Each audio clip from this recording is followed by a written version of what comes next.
Terra 2.0, quand et comment les HODLR recevraient-ils le parachutage de Luna? Il y a à peine un jour, l'équipe de Terra a annoncé que la proposition numéro 1623 visant à renommer le réseau existant Terra Classic L.U.N.C et à faire renaître une nouvelle blockchain Terra, Luna avait été officiellement adoptée avec 65% de oui. L'équipe a également précisé que la nouvelle blockchain Luna 2.0 serait lancée le vendredi 27 mai. Maintenant, comme décrit dans la même proposition, Terra 2.0 aurait son jeton de jalonnement natif Luna et celui-ci serait largué aux membres de sa communauté. À la date de lancement, tous les HODLR éligibles recevraient les jetons. Confirmant la même chose, le dernier article de blog mis en évidence. Sur Genesis le 27 mai 2022, les détenteurs éligibles de Link, USTC et OST seront largués Luna sur la nouvelle chaîne. Qui reçoit combien de Luna? Eh bien, la répartition des parts a été décrite de manière assez claire dans le billet de blog. La quantité de Luna que les HODLR seraient éligibles à recevoir serait déterminée par 3 facteurs cruciaux, les types de jetons détenus sur la chaîne Terra classique, la période de HODling et le nombre de jetons détenus. Pour plus de clarté, l'équipe a mis en lumière le temps avant et après l'attaque. Alors maintenant, les HODLR qui détenaient Luna, y compris les dérivés de jalonnement et moins de 500 000 hosts, UST déposés à encore au moment de l'instantané avant l'attaque sont essentiellement éligibles pour le parachutage. De plus, les utilisateurs qui possédaient Luna et UST lors de l'instantané post-attaque seraient également éligibles pour le largage aérien. La distribution et l'acquisition de Luna larguée dépendraient uniquement du type et de la quantité de jetons du portefeuille, ainsi que de l'instantané dans lequel il existe.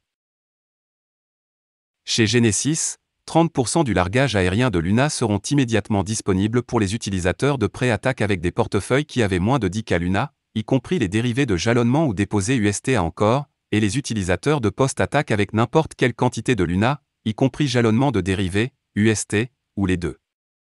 En outre, il convient de noter que chez Genesis, toutes les Luna parachutées et acquises seraient automatiquement jalonnées au validateur Terra pour préserver la sécurité du réseau. Les utilisateurs gagneraient des récompenses de mise sur leur Luna d'acquisition à partir du moment où elle est jalonnée, et peuvent réclamer les mêmes récompenses à tout moment. Voici les échanges qui ont étendu le support à la liste Luna 2.0. La chute de Luna et de l'écosystème Terra a ébranlé tout le marché de la cryptographie. Les investisseurs ont traversé leur test le plus difficile, voyant leurs investissements disparaître en un jour. Le seul événement a même brisé la confiance et l'espoir que beaucoup investis dans la crypto. Do Kwon a proposé différents plans pour relancer l'écosystème Luna. Enfin, l'équipe semble avoir finalisé son plan de relance. Le nouveau plan de relance de Terra comprend le lancement de Luna 2.0. Suite à l'effondrement du stablecoin UST, Luna 2.0 sera un tout nouveau jeton de blockchain Terra destiné à sauver l'écosystème Terra. Do Kwon, le fondateur de Terraform Lab, suggère que le réseau Terra actuel soit remplacé par une nouvelle chaîne. Luna 2.0 remplacera également la version précédente. Le vote actuel semble avoir réussi avec un vote de 65,50%, et Luna 2.0 devrait être lancé le 27 mai 2022. Les échanges qui listeront Luna 2.0. Quelques-uns des principaux échanges ont montré leur soutien au lancement de Luna 2.0 sur leur plateforme. L'un des échanges qui a montré le support initial est HitBTC. HitBTC n'était pas le seul échange qui a étendu le support. Binance a également annoncé son soutien au nouveau plan. Nous travaillons en étroite collaboration avec l'équipe Terra sur le plan de récupération, visant à fournir aux utilisateurs impactés sur Binance le meilleur traitement possible. Restez à l'écoute pour d'autres mises à jour. Écrit Binance. La bourse Bitrue a également annoncé qu'elle serait la première à lancer le trading Luna V2 le 27 mai.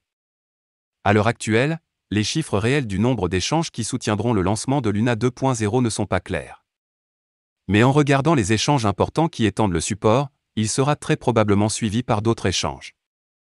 Le 27 mai semble être le jour qui décide si l'écosystème Terra va continuer ou disparaître. Voilà, c'est tout pour cette vidéo.